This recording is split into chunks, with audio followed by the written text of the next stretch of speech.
In my previous video, I said that I distro hopped a lot, and after all this month, I settled for good old Debian. Specifically, Debian 13. But why? Why did I settle for this dinosaur of a distro instead of other more up-to-date and civilized distros like Arch, by the way? And the funny part is, I settled for Debian after trying almost 20 different distros. So let me explain my journey and also explain that why Debian might also be the perfect distro for you. But before all of this, hit the intro editor. Bruh. Here is a list of distros I've tried throughout my journey since 2022. And from all those distros, I use these 5 distributions the most: Linux Mint, Fedora, Kubuntu, PikaOS, and lastly, Debian. Now I'll discuss about the issues of my other 4 distros I use extensively and how Debian solved it. Firstly, Fedora. Hello there. It is a solid distro and has some really up-to-date packages, and it's solid for intensive workflows. Perfect for my needs. Though there were a few bugs here and there, but as far as I can read the docs and can edit some config files, it's not a huge deal for me. But my real issue was the wireless network. Yes, the good old "my network doesn't work" meme has come true for me. And it wasn't a simple command to fix. I had to dig numerous forums and finally found a clue about it in the Arch wiki. Yeah, I found a clue about a Fedora issue from the Arch wiki. What a rabbit hole I'm in. And that was not it. If I need to temporarily fix the issue, it was just a simple command. But a permanent solve needed a lot more tinkering, and it doesn't always work. And in addition of that, after long-term usage, stuff started to break down and my works were getting hampered, and customization was almost broken after long-term usage. Again, Fedora is not bad, it's a little side effect of being in the edge, but I wanted something more stable for my workflow. So then I switched to Kubuntu. Not Ubuntu because I only wanted KDE, and at first glance, I was really impressed. It had up-to-date packages, mainstream support of Ubuntu, so what else do I need? Though I had to waste my first half an hour removing Snap, but after that, it ran fine. It was stable, reliable. But for some weird reason, the same long-term issues I faced with Fedora also started appearing here. And after a long time,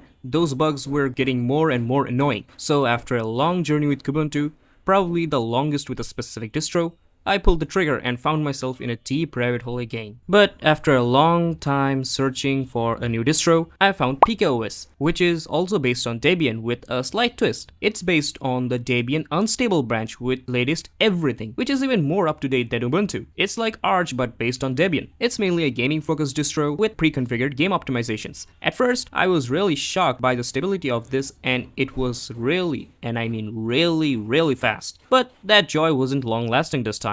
This time, there were no minor bugs, only devastating bugs. For example, when I used the auto-remove command to clear up some mess, PikaOS for some reason deleted a lot of the crucial system library files and broke the whole system. The Windows stopped working, even I couldn't restart the system, and the system was slowly getting unresponsive. Things were starting to break, and the whole system overall just got completely destroyed. It's the second worst thing that can happen to your system after sudo rm-fr/. But this time, there is no safeguard, because auto-remove command is harmless unless it starts to delete the wrong files. So no thanks PikaOS, see you later. Nope. Am I forgetting something? Oh, Linux Mint. I deleted Linux Mint a long time ago, almost 3 years ago, so I really don't have anything to talk about it. I broke the system after some time, maybe it was my fault, nothing to write home about. And after the devastating experience of PikaOS, I finally switched to the OG Debian. At first, I was lost. I couldn't install Steam, Flatpak apps, and a lot of my necessary proprietary apps available for Linux. But this time, I was determined. I needed the rock-solid stability. So I read the docs and imported all the necessary repos and started installing my necessary apps. Though there was a few hiccups here and there, but nothing to throw me out of the line yet. The only issue I faced was installing Steam. The library packages were conflicting with each other, which shouldn't happen, but there was a simple fix. Just download the official Steam package from the Steam archive website, and boom, Steam is ready to roll. Then I started to install my desired Flatpak packages from Discovery, and then, like every other Linux user, I started customizing the desktop environment, and I installed a boatload of icon packs, themes, color packs, and whatnot. And to no one's surprise, it stayed stable. Even after a long-term usage with all the customization applied, it stayed stable. At this stage, my Debian distro is almost nothing stock, even the kernel, but more on that later. It still works fine with minimal issues. So stability is uncompromised in Debian, and that is just what I needed. But if you watched this video till now, you know that stability isn't enough for me. And Debian actually has an advantage that people barely talks about, and it's flexibility. A lot of the distros of today's world is based on Debian. Even Ubuntu is based on Debian. So most of the packages or features can be installed or implemented if you have the patience to scroll through numerous docs and forums.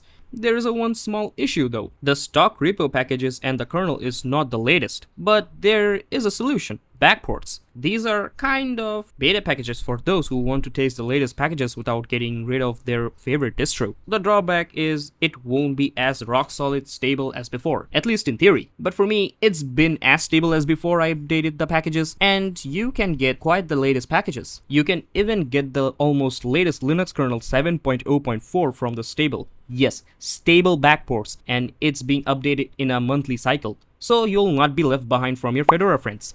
Assuming that you have any friends because you're a Linux user. Jokes aside, even the community is large enough for anyone to do almost anything. Custom kernels, cutting edge packages, implementing extra stuff, and most probably it won't break the system every 5 seconds. There is a small limitation though. The desktop environment can be updated from the base stable version until the next major release comes. But KDE 6.3.6 isn't a decade old, so I'll give it a pass. Though I really wanted to try KDE 6.6, but I guess this is the only limitation I have for now. And day-to-day usage is as smooth as most other Linux distros, nothing to write home about, everything or most of the things run absolutely fine and stable. So, why this is the final endgame distro? If you are even slightly experienced with Linux, you can configure Debian according to your needs in no time. Besides, most of the distros are based on Debian, so the community support is also huge. And if those older packages are not enough for you, then install some backport or flatpad packages. TLDR, if you can't think your Linux, Debian is the final destination if you can't tolerate the instability of rolling release distros. That's all I have to say. So drop a like and a sub if you want to hear more from me. And till the next video, peace.